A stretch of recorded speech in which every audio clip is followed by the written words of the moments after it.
tell me a crazy party that you did to where you felt like you shut it down and it was like one of the best parties. I know you did many. Yeah. You feel like it was one of the best parties you did. Could you share a story about that? Yes. One of the best parties I've ever done ever in my life.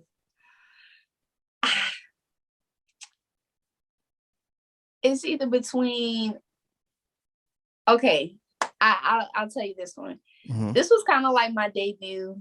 I was already kind of DJing, and this was like my prime. Basically, a lot of people was like, "Oh, DJ Swirlout, this new female DJ in the city," and I just started high school. I think I was a freshman, and I've already been working up to this point where I'm like, okay, I'm ready for the big dog stuff. Yeah. So there was this one. It's a center called the Dream Center. Okay. And there was another center right down the on the same strip. It was like a ball strip where you had Food Lion and other different places like that. So we're in this building, and I think it was like a 90s party where everybody had to come and dress up in their attire. I think I was like 13, 14. And so at this point, we had people who were older, like wasn't even in high school. You got people in their 20s. And I'm like, how do they even know about this? But mind you, Facebook was popping at this time. And I'm like, okay, well, I just got 5,000 friends on Facebook. This is nothing, I'm just making connections. I felt like it was a LinkedIn. So I'm posting about this event, and it was hundreds of people. I think it was like 200, 300 people trying to pack in this one small building. And at this time I was using virtual DJ. Okay. But like just seeing how the crowd reacted to the music, it was like no other. It's like that feeling of people not really caring and just coming out and having a good time. I haven't seen one of these parties before in a very long time, because it's like people weren't afraid to dance. People weren't afraid to just, laugh and smile with friends. And nowadays you got people that's on the side on the wall, just like hugging the wall and like, looking at everybody and this tough skin type of thing. But so I was so just whack. so blown. Yeah. I was just blown, like, at how many people were trying to get in, and just like the respect, you know what I mean? Like, this is a 13, 14-year-old girl, and they're people who are almost damn near 30 trying to get in and see what it's about. Like, I don't know how to explain it. It was a euphoric moment for me, because I was thinking, like, I've been practicing and working up to this moment. And it was one of the best nights, like, because we had a team. So we had the photographers, we had the host, I was DJing, and we had two hype people, but the group was called Ambition Kids. And we just prepared for this night, like, all right, you do this, this is your role. But everything came together, and I was like, oh my gosh, like, this small building can't hold all these people. Yeah. That sounds it was amazing. Just great. It was just good energy. That's amazing. It's good to hear those stories, because the people that watch this, people get inspired by the littlest things, and that I was, visioning everything you were saying, and I bet that was a really great night for you. Especially when I can play my 90s music. I'm like, okay, y'all really rocking with this. Your name, I don't want to forget this, Swirlout. I really love that name. How did you get that name? Man, brainstorming, really, I kind of was thinking, like, I want my name to be significant. It has to match, you know what I'm saying? Like, my style and how I do things. Mixing and blending were like my main my main strengths. Okay. So as I'm brainstorming, me and my dad were rolling around, like headed home one day. And I was like, I don't have a DJ name. He was like, you're right, you don't. He was like, don't be like me. Usually I just go by T-Bone or Tyrone. He didn't have a DJ name. So I'm like, okay, well, I need to make this count because I'm not changing it once I said it. Right. And swirlout was kind of like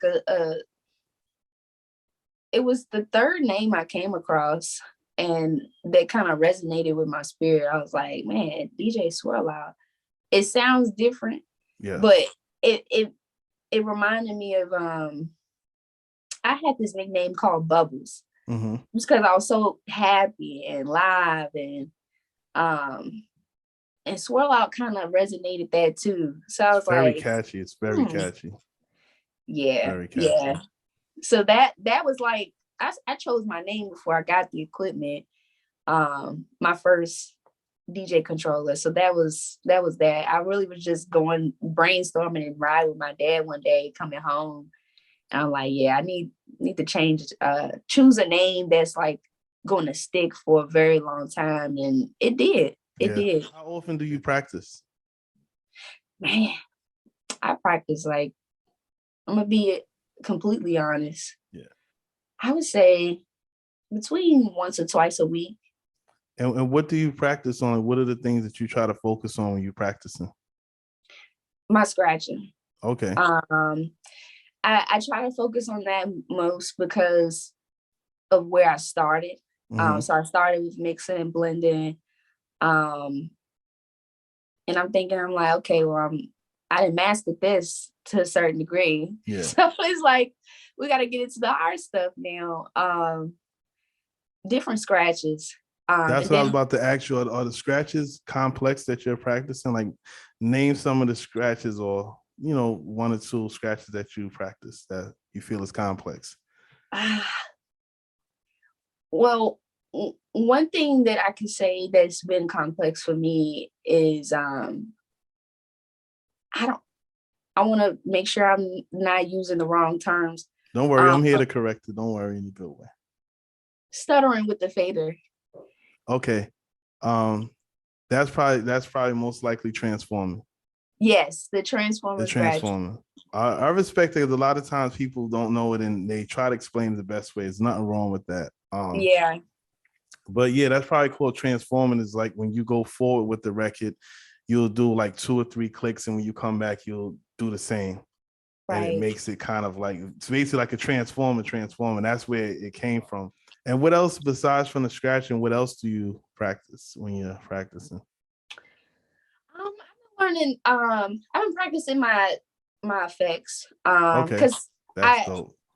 When I first started, I'm like, one thing I wanted to stay away from was using so many effects and using the mic too much. Yeah. So I feel you on that. I told myself when I first started, I'm not gonna touch this until down the line. So I actually just started using the microphone like within the past 3 years. Same with like, I would say I started using effects halfway mark. So it's been 13 years.